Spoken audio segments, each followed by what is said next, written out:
Hello and welcome. This is grade 10 English lessons. This is unit 5, episode 2. Again, in this unit, we're going to be learning about sports psychology. In episode 2, we're going to learn new vocabulary items as well as tackle some set book questions in order to understand some more about sports psychology. Now, before we begin the lesson, mention some types of racing. There are many different forms of racing. Right? There's sprinting, there's a marathon. There are also other types of racing with vehicles. For example, Formula One racing is one of the most competitive sports in the world.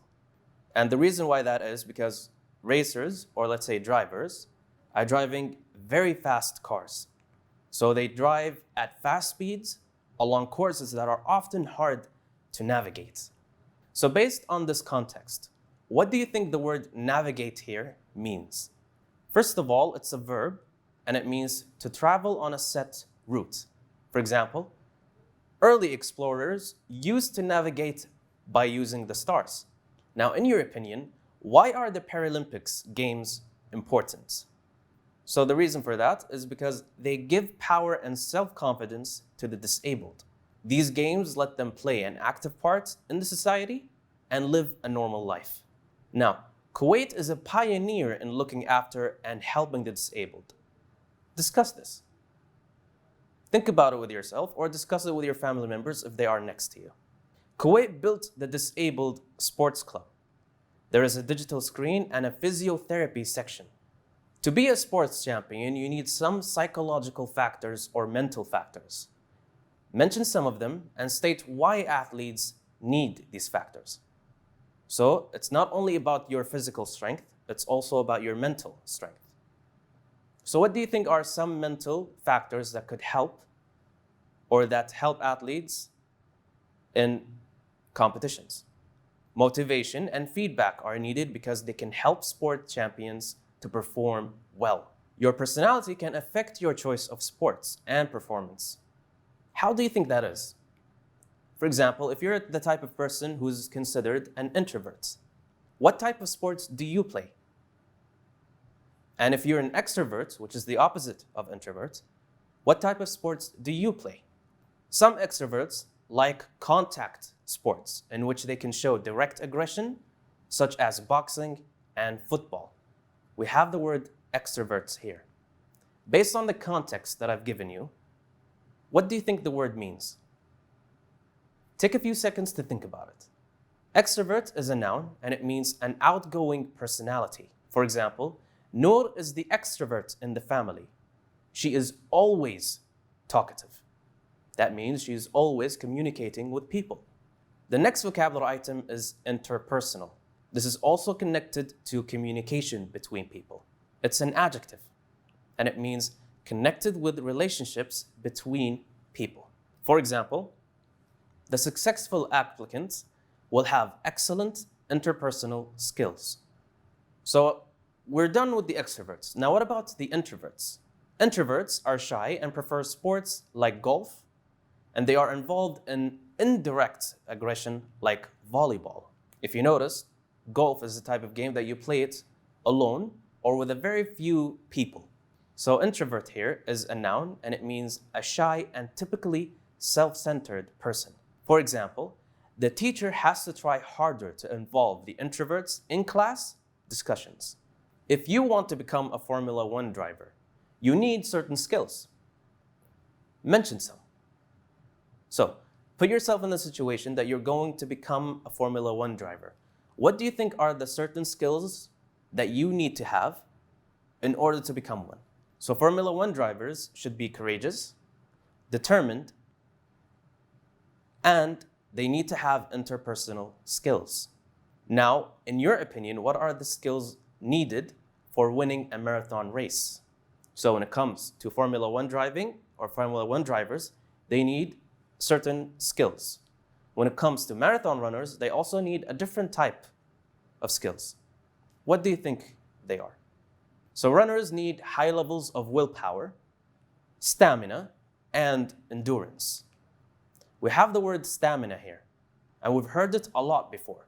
Stamina is a noun, and it means the physical and mental strength over a long period of time. Another meaning for stamina, or the synonym, is endurance. For example, marathon runners need plenty of stamina. Which is important, or which is more important to athletes? Natural ability or determination to succeed, and why? So what do you think? Is natural ability better or more important than determination to succeed? Or are they both important? Athletes need both natural ability and determination, because when they fail to connect these factors, then they won't succeed. Let's look at the word determination. It's a noun, and it means firmness of purpose or resoluteness. For example, the first element of success is the determination to succeed. Marathon runners have personal trainers. Some of you who go to the gym to work out and increase your muscle mass need personal trainers. They are people who help you or train you to build your strength and improve your fitness level. So what do you think the word personal trainers here means? Personal trainer is a noun, and it means a fitness coach who works one-on-one. For example, Ahmed works out every morning with his personal trainer. The next vocabulary item is very important in sports, and it has to be within different teams or opposing teams, and it's called sportsmanship. It's a noun. This is something we've seen on the TV whenever there's a tournament or a soccer championship, where opposing teams shake each other's hands. This is a form of sportsmanship, and it means behavior in sports that is fair, honest, and polite. For example, the team showed sportsmanship towards the opposing team. Now, what about the word aggression? It's a noun. Look at the image. So what do you think the word means based on the image that you see here? It means angry or violent behavior or attitudes towards another person.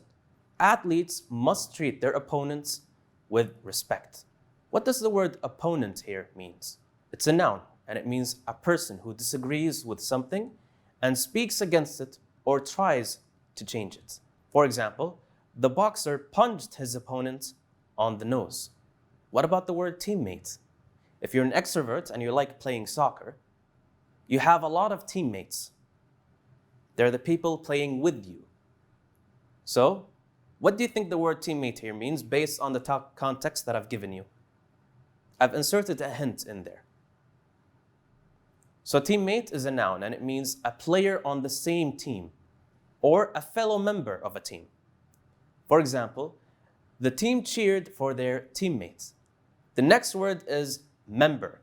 Member here is a noun, and it means an individual belonging to a group, such as a club or team. The next item is feedback. When it comes to sports, feedback is always important. Feedback not only helps you as an athlete, but it also helps you understand what are your weak points and what are your strengths. So feedback is a noun, and it means advice or information about something done. For example, have you had any feedback from the customers about the new products? Now we have the word mentality. It's a noun. It means an attitude or way of thinking. For example, I can't understand the mentality of people who hurt defenseless animals. The next item is stimulation. It's a noun, and it means the interest or motivation in something. For example, the playgroup provides plenty of stimulation for the children. Now we have the word application. If you want to become an athlete, there's a certain form of application that you have to fill. There's an image right there to help you understand or guess what the meaning or the word means. So application is a noun, and it means a formal, usually written, request for something. For example, I've sent off applications for 3 different jobs. What about the word badminton? It's a noun. It's a sport in which players hit shuttlecock over a high net. For example, badminton can be played by 2 or 4 people. Now we have the word gymnastics. It's a noun. We've heard this a lot in schools. Some students like to participate in gymnastics. So I think you already know what the word means. It means developing or displaying physical agility and coordination.